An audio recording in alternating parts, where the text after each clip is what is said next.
Hey, my wonderful students. Hope your notebooks are ready because you're going to be writing a lot down today and learning a lot. As always, I expect you to write down not only what I'm showing you, but also come up with a list of questions if stuff didn't make sense. I'm going to go over some of it, but I don't have time for it all. So you better choose what's important that you did not understand so I can really help you out. The 3 Newton laws we're going to learn today are deceptively simple, but they are really, really important to the world around us. And they're hard for most students to understand. But you guys will have no trouble. Or if you have a little bit of trouble, we'll solve it together. So here's Newton's first law again. You can write it down, of course, if you need to. An object that is in a state of constant motion, including zero velocity, will continue that state until acted on by unbalanced or net force.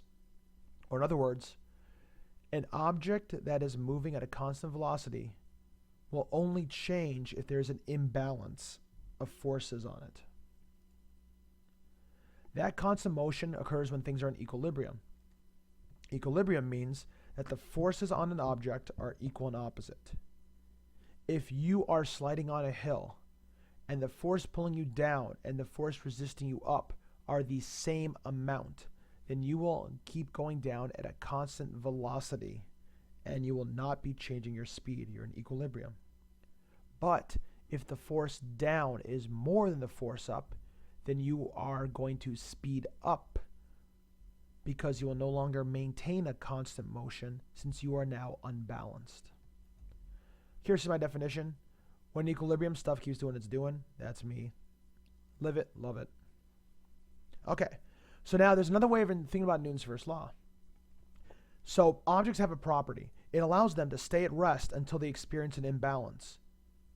It also lets them keep moving constant speed until they get an imbalance, which depending on the direction will either speed them up or slow them down. That property that lets these things do these things is called inertia, but we usually call it mass, but it's really inertia and it's measured in kilograms. So the more mass you have, the more you don't want to change what you're doing. A heavy thing takes more force to get it to move than a lighter thing. A heavier thing takes more force to speed up or slow down while it's moving than a lighter thing. That's why Newton's first law is also called the law of inertia. And just to make sure you understand what's going on, its inertia keeps it moving. So if it is at a constant velocity, you don't need more fast force to get it to move. It's just going to keep doing what it's doing because it has inertia. In order to get it to change its speed, we need to then have an imbalance of force. So now it's Newton's second law. This is the one that is mathy but also wordy. And this is going to give you a lot of trouble at first, but after a little bit of practice, it'll make sense. And I'm going to provide you that practice and the knowledge that you need. So look what this says. This law is all about what happens when an object is not in equilibrium, aka when unbalanced force or forces are experienced by an object. So to rephrase it, Newton's first law was when in equilibrium, things keep doing what they're doing. If you want them to change what they're doing, you need to have an imbalance. This is all about what is the imbalance and how can you calculate it. First of all, let's call this amount of imbalance the net force, which is represented by either sigma F, that's a Greek letter, or F net.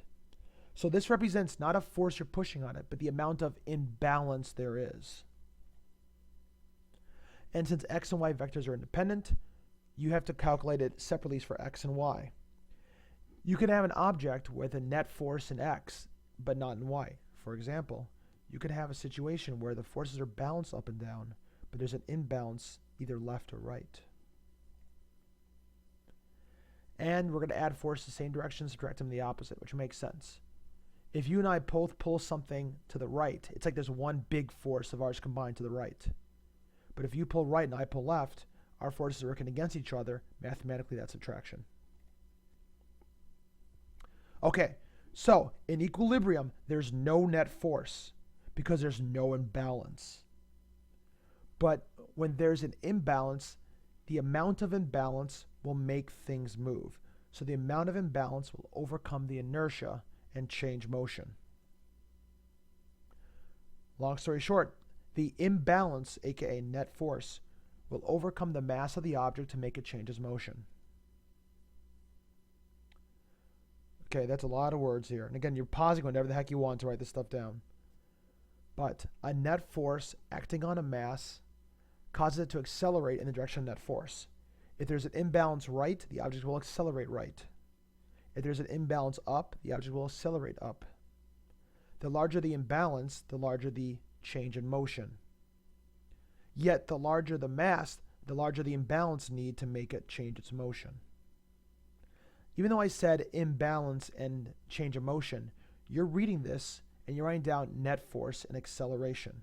I want to make these two terms synonymous for you. Here's Newton's second law.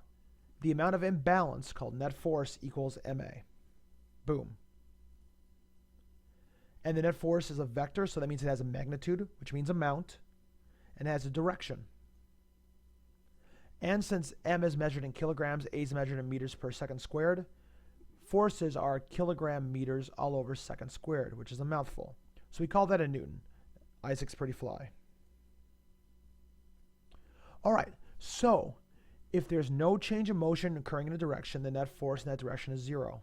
Or in other words, if there's no acceleration, there's no imbalance, which means it's in equilibrium. That does not mean that there are no forces working on it. It just means the forces are all combined to be equal. And now a bold point, because it's pretty important, unlike everything else, which is just somewhat majorly important. If you have an object moving across a surface, for example, you are sliding your chair on the ground. The acceleration perpendicular to the surface is zero. So if your chair is going right, your up and down acceleration is zero. Therefore, the net force, or the imbalance up and down, is also zero.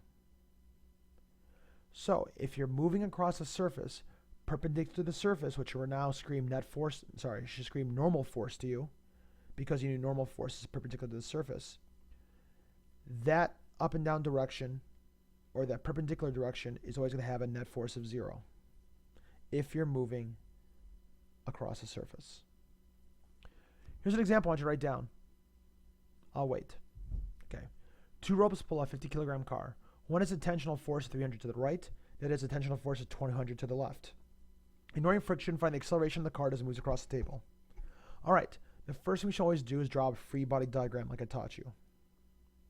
And here it is. I know the car is touching three things. It's touching two ropes. One rope is 200 to the right. I'm sorry, one rope is 300 to the right. That's F1.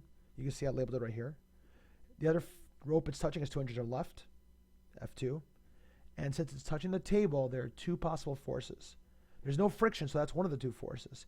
The other force is normal force, which is perpendicular to the surface. So, if it's moving on the table, the perpendicular surface is up. That's Fn, force of ground on the car. And of course, there's one force that does not have to be touching in order to have a force, and that's weight. And that's the force of the ground of the earth on the car. Cool. Now here's what I want you to do. Circle these Y forces. Circle them right now together, like I'm doing. Big circle for both of them combined. Now ask yourself, is there an imbalance or a balanced forces here? You should say that they are balanced because this thing is moving on a table, and perpendicular to the table, the net force is zero. So let's write balanced right up here next to our circle. Right here, write balanced. Now let's pick up to be positive. Beautiful. Now circle the two X forces. Circle them. Okay. Are these two in equilibrium? No. Because this is 300, this is 200. So which way is the imbalance, left or right? Yep, right, because there's more force that way. So please write the word imbalance right here, next to the force that's bigger. And let's call this direction positive. So put a little positive next to it.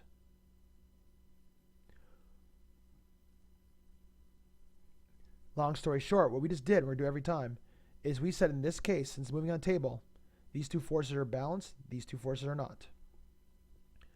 You can't memorize equations. You can't memorize setups. That is the quickest way to frustrate yourself in this topic. Instead, as you're going to see from our picture, we're going to create new equations every time. And you're going to have to know how to do that more than memorizing. So let's just look at the x forces. Here we go. You can see that these are the ones I circled. The imbalance is to the right. So we just said the force to the right is greater than the force left, so the car is going to accelerate to the right. But here's how I want you to actually show it. Let's write the imbalance in the x is 300 newtons minus 200 newtons, because we define right as positive, left as negative. So the imbalance is the 300 right plus the negative 200 left, which will equal 100 newtons to the right. And we also know the imbalance equals ma, that's Newton's second law. So underneath this 300 newtons minus 200, let's write down 100 newtons. Underneath the word imbalance, let's write down ma. So then we're going to have 100 newtons equals ma, where the mass is 50 kilograms.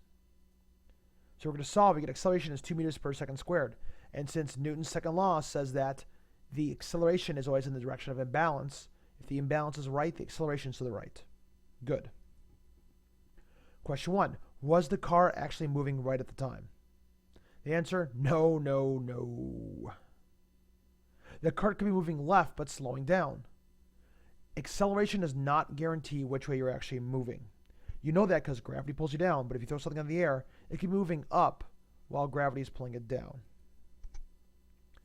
Can you determine the normal force of the car? Yeah. Because in the y direction they're balanced, the weight and the normal force are equal and opposite. Therefore, the weight is around 500 newtons, actually 50 times 9.8, but I just rounded it here. So the normal force is to be the equal to the weight up. And now Newton's third law, sometimes called the law of action or reaction. A tough one to understand both for honors and AP students because it's very subtle. And you're going to have questions like this all the time. Here it is in words.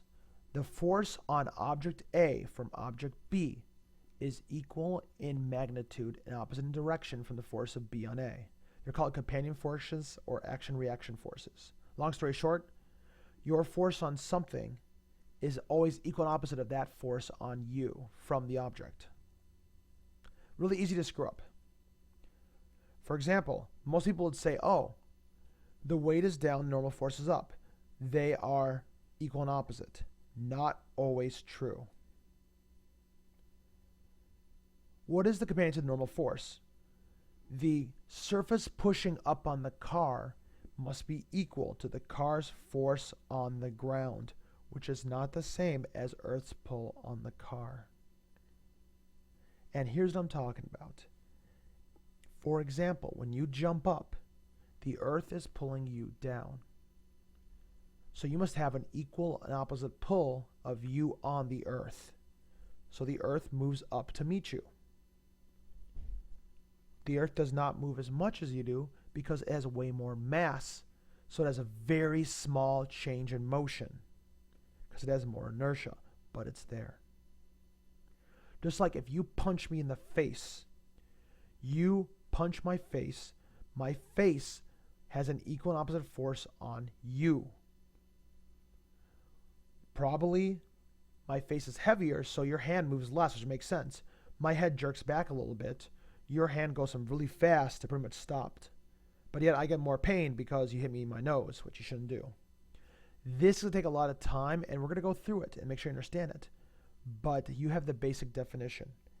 The force of A on B is equal and opposite of the B on A. We're going to soon see that when a truck strikes a fly on the road, they have equal forces on them. But the truck barely slows down while the fly becomes completely liquid. And with that, my wonderful students, I'm going to leave you in Wonderland, and I can't wait to see you in class.